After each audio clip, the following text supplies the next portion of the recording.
ಕೊಡಗು ಧ್ವನಿ digital media, ಇದು ಕೊಡಗಿನ ನಂಬರ್ 1 ಯೂಟ್ಯೂಬ್ ಚಾನಲ್. ದಕ್ಷಿಣ ಕೊಡಗಿನ ಬೇಗೂರು ಗ್ರಾಮದಲ್ಲಿ 4 ಬರ್ಬರವಾಗಿ ಹತ್ಯೆ ಮಾಡಿದ್ದ ಆರೋಪಿಗೆ ಗಲ್ಲು ಶಿಕ್ಷೆ.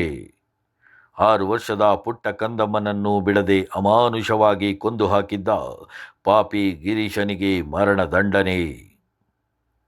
ಪ್ರಿಯ ವೀಕ್ಷಕರೇ, ಇದೇ ವರ್ಷ ಮಾರ್ಚ್ 27ರಂದು ಪೊನ್ನಂಪೇಟೆ ಪೊಲೀಸ್ ಠಾಣೆ ವ್ಯಾಪ್ತಿಯ ಬೇಗೂರು ಗ್ರಾಮದ ಬಾಳಂಗಾಡು ಎಂಬಲ್ಲಿ ಕತ್ತಿಯಿಂದ ಕಡಿದು ಒಂದೇ ಕುಟುಂಬದ 4 ಬರ್ಬರವಾಗಿ ಹತ್ಯೆ ಮಾಡಿ ಜೈಲು ಪಾಲಾಗಿದ್ದ ಆರೋಪಿ ಕೇರಳ ರಾಜ್ಯದ ಮಾನಂದವಾಡಿಯ ಅತ್ತಿಮಾಲಾ ಕಾಲೋನಿಯ ಎಕೆ ಗಿರೀಶ್ ಎಂಬಾತನಿಗೆ ವಿರಾಜಪೇಟೆ 2ನೇ ಅಧಿಕ ಜಿಲ್ಲಾ ಮತ್ತು ಸೆಷನ್ಸ್ ನ್ಯಾಯಾಲಯ ಗಲ್ಲು ಶಿಕ್ಷೆ ವಿಧಿಸಿ ತೀರ್ಪು ನೀಡಿದೆ. ಘಟನೆ ನಡೆದ ಕೇವಲ 9 ತಿಂಗಳ ಅವಧಿಯಲ್ಲಿ ಗಲ್ಲು ಶಿಕ್ಷೆ ಪ್ರಕಟವಾಗಿದ್ದು, ಕೊಡಗಿನಲ್ಲಿ ಇದು ಅಪರೂಪದ ವಿದ್ಯಮಾನವಾಗಿದೆ.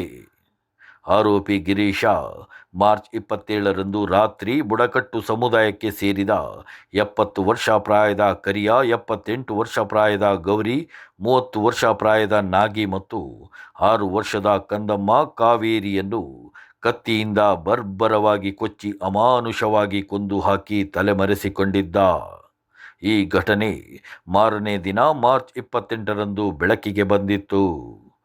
ಪೊನ್ನಂಪೇಟೆ ಪೊಲೀಸ್ ಠಾಣೆಯಲ್ಲಿ ಪ್ರಕರಣ ದಾಖಲಾಗಿತ್ತು.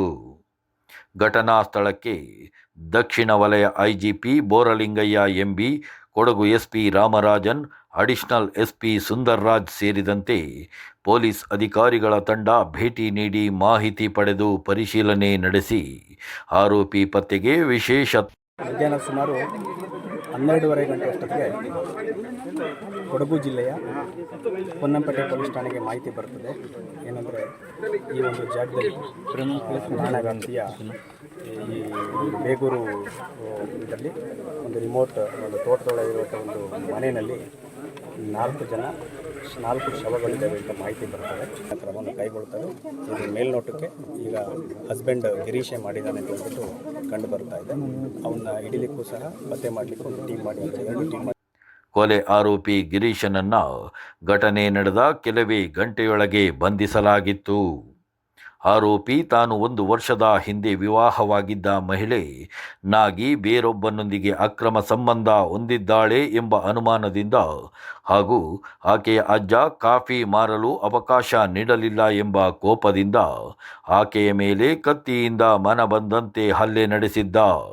ಈ ಸಂದರ್ಭ ತಡೆಯಲು ಬಂದ ಅಜ್ಜ ಕರಿಯ, ಅಜ್ಜಿ ಗೌರಿಗೂ ಕತ್ತಿಯಿಂದ ಕಡಿದು ತನ್ನ ಪತ್ನಿ ನಾಗಿಯ 2ನೇ ಗಂಡನಿಗೆ ಜನಿಸಿದ್ದ 6 ವರ್ಷದ ಮಗುವಿನ ಮೇಲೆಯೂ ಕರುಣೆ ತೋರದೆ ಮಗುವಿನ ತಲೆ, ಕಿವಿ, ಮುಖದ ಭಾಗಕ್ಕೆ ಕಡಿದು ವಿಕೃತಿ ಮೆರೆದು ಕೊಲೆ ಮಾಡಿದ್ದ.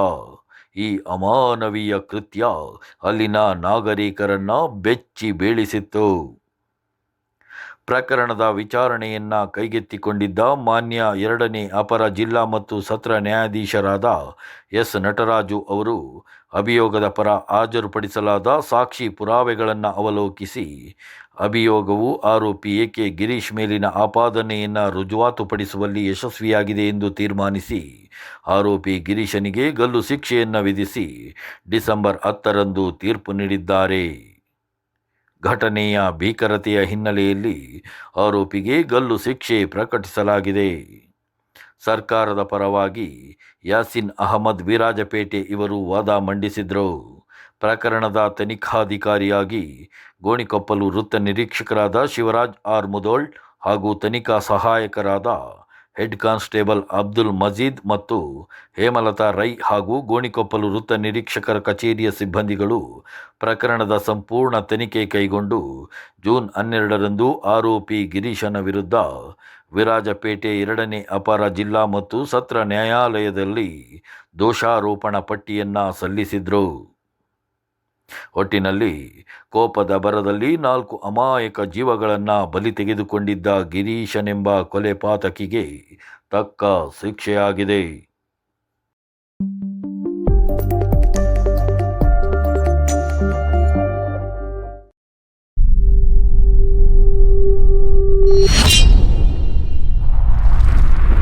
ಕೊಡಗು ಧ್ವನಿ ಡಿಜಿಟಲ್ ಮೀಡಿಯಾ, ಇದು ಕೊಡಗಿನ ನಂಬರ್ 1 ಯೂಟ್ಯೂಬ್ ಚಾನಲ್.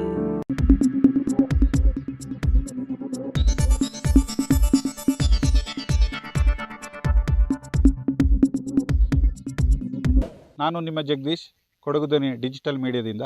ನಮ್ಮ ಚಾನಲನ್ನು ಸಬ್ಸ್ಕ್ರೈಬ್ ಮಾಡಿ, ಲೈಕ್ ಮಾಡಿ, ಶೇರ್ ಮಾಡಿ.